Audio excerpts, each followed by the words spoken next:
The vast emptiness of space held secrets that could shatter entire civilizations.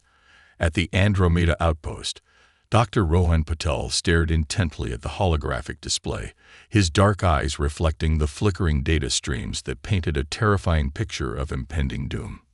The quantum resonance sensors had detected something unprecedented, a massive energy disturbance approaching from the galactic rim. Unlike anything humanity had encountered before, this anomaly moved with a calculated precision that suggested intelligence, yet defied all known laws of physics. Director Patel called out Dr. Marcus Reeves, his voice cutting through the tense silence of the research facility. The spectral analysis is complete. This isn't just a natural phenomenon. Rohan's fingers danced across the holographic interface, pulling up intricate diagrams and complex mathematical models. The data suggested a catastrophic event that could potentially wipe out not just their remote colonial outpost, but potentially disrupt entire planetary systems. "How long do we have?" Rohan asked, his voice steady despite the weight of the information unfolding before him. Marcus adjusted his glasses, the soft blue light of the hologram casting shadows across his worried face. 72 hours, maybe less. The Andromeda outpost, situated on the edge of human-explored space, was more than just a research station. It was humanity's furthest reach into the unknown, a testament to their unyielding spirit of exploration. Established 15 years ago, it housed over 5,000 researchers, engineers, and their families, a small but resilient community that represented humanity's most ambitious frontier. Rohan knew that conventional communication would take hours to reach Earth. By the time traditional bureaucratic channels processed the information, it might be too late. This required an immediate, unconventional approach. "Initiate Protocol Omega," he commanded, his voice cutting through the growing tension. "I want every research team mobilized. We're going to analyze, predict, and prepare." Protocol Omega was not just an emergency response. It was a comprehensive strategy developed for scenarios that defied standard crisis management. It emphasized rapid information sharing, collaborative problem-solving, and an almost radical approach to technological innovation. Within minutes, the entire outpost transformed. Researchers from diverse disciplines, quantum physicists, astrophysicists, engineers, and data analysts, began converging in central research halls. Holographic displays erupted with complex calculations, speculative models, and real-time data tracking. "We're detecting multiple quantum resonance points," reported Dr. Elena Rodriguez, a computational systems expert. Her fingers moved with lightning speed, manipulating complex algorithms. "Whatever this is, it's not approaching in a linear fashion. It's adapting." The word adapting hung in the air, carrying an unspoken implication. This wasn't just a natural phenomenon. This was something that could think, adjust, and potentially strategize. Rohan's mind raced. Humanity had faced numerous challenges throughout its stellar expansion: resource scarcity, planetary conflicts, even encounters with primitive alien ecosystems. But this was different. This threat seemed to understand them, to anticipate their potential responses. "We need a comprehensive model," Rohan announced. "I want every possible scenario mapped out. Quantum predictive algorithms, theoretical physics simulations, everything we've got." The researchers worked with an intensity born of desperation and hope. They knew that their small outpost might be humanity's first and potentially last line of defense against this unknown threat. As hours ticked by, the holographic displays began to reveal patterns, complex, intricate, and utterly alien. Whatever was approaching was not just a force of nature. It was a calculated, intelligent entity that seemed to be studying them just as intently as they were studying it. Rohan looked around the room at his team. Brilliant minds from different corners of Earth, united by a singular purpose. Their diversity was their strength, their curiosity their weapon, and their determination would be their shield. "We might be facing the unknown," he said, his voice carrying across the research hall, "but we are humanity. And we do not go quietly. The emergency transmission from the Andromeda outpost spread across human-controlled space like a quantum wave, bypassing traditional communication channels through a network of quantum entanglement relays. Commander Elena Rodriguez of the United Stellar Defense studied the holographic projection, her calloused fingers tracing the complex data patterns that Dr. Rohan Patel's team had compiled. "This is beyond anything we've ever encountered," she muttered, turning to the assembled council of scientific and military leaders from Earth's primary colonies. The virtual conference room connected representatives from Luna Base, Mars Protectorate, and the various orbital stations, each face reflecting a mixture of concern and determination. Dr. Imani Okoro, head of the Global Scientific Consortium, leaned forward. Her holographic image flickered slightly, a testament to the unprecedented strain on communication networks. The quantum resonance patterns suggest an intelligence that can predict and adapt faster than our current computational models. The threat was no longer just a distant problem for the Andromeda outpost. It was now a species-level challenge that demanded a unified response unlike anything humanity had previously attempted. "We're looking at a potential extinction-level event," Elena continued, her voice steady. "But we're not going to sit back and wait for it to happen." The plan took shape with remarkable speed. The United Stellar Defense began mobilizing every available resource. Research facilities that had been competing for decades suddenly found themselves sharing classified technologies. Corporate rivals put aside decades of legal battles, realizing that survival trumped market competition. From the orbital shipyards around Jupiter to the deep space research stations near Saturn, human ingenuity began to mobilize.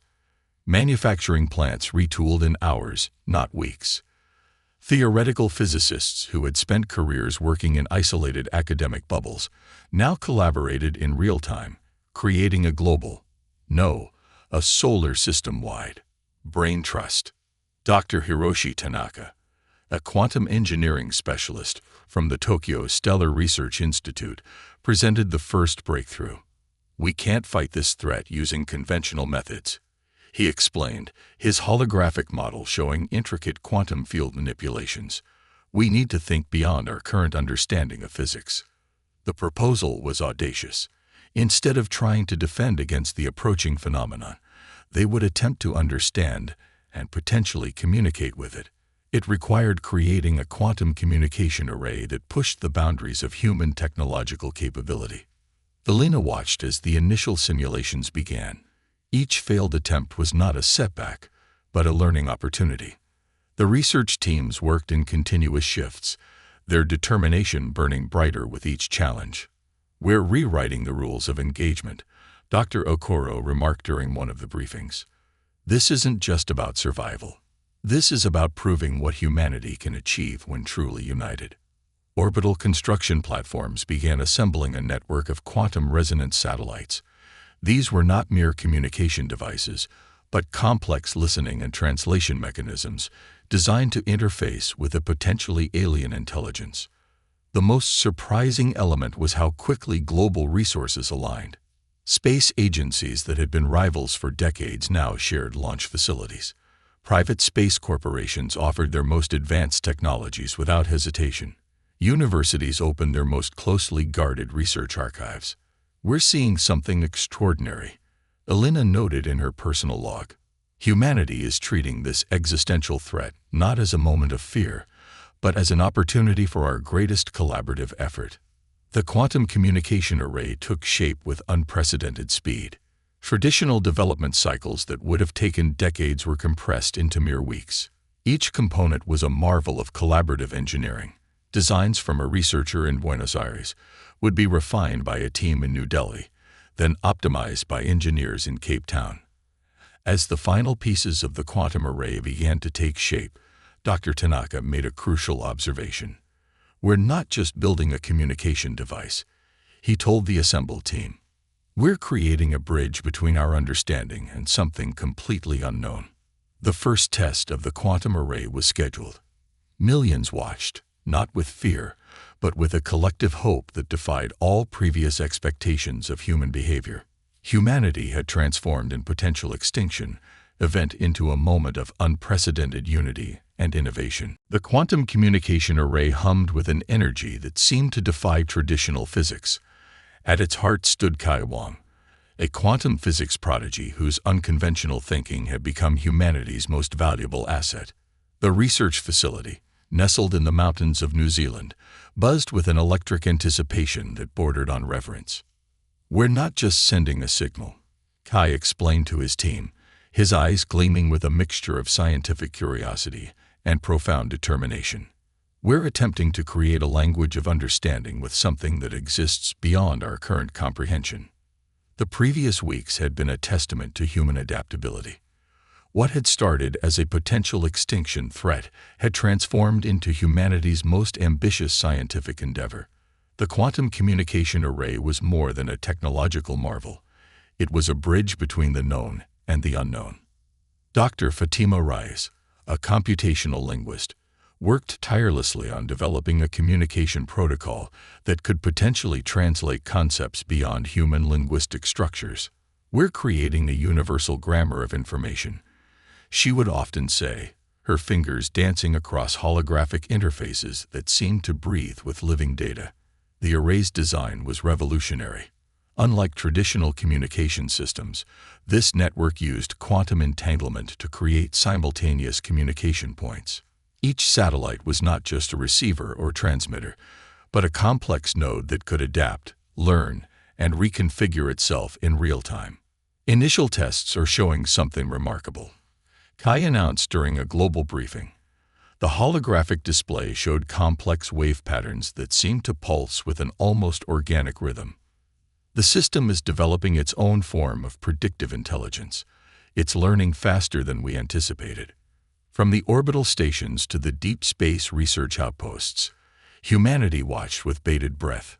The quantum array was more than a technological solution. It was a statement of human potential. Unexpected challenges emerged constantly. Each time the system encountered an obstacle, the team would regroup, reimagine, and reconstruct. Traditional scientific methodologies gave way to a more fluid, adaptive approach. Theories were proposed, tested, and either discarded or evolved within hours. "We're not just solving a problem," Dr. Rais would remind her team during moments of exhaustion. "We're expanding the boundaries of human understanding." The breakthrough came during what seemed like a routine calibration test.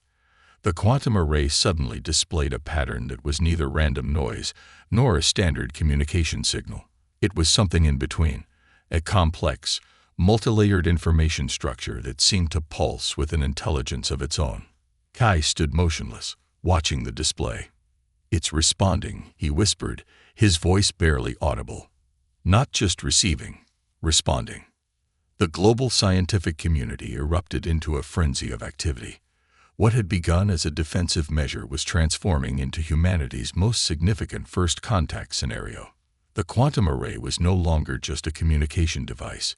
It had become a potential translator between human consciousness and an entirely unknown form of intelligence. "We're creating a new language," Kai explained during an emergency briefing.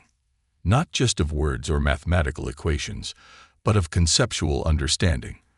We're learning to communicate in a way that transcends our current limitations." Each hour brought new revelations. The quantum array was developing capabilities that its creators had never anticipated. It was learning, adapting, creating connections that went beyond conventional computational models. Dr. Rais noted something extraordinary in her research logs. "The system is developing what can only be described as a form of collective intelligence.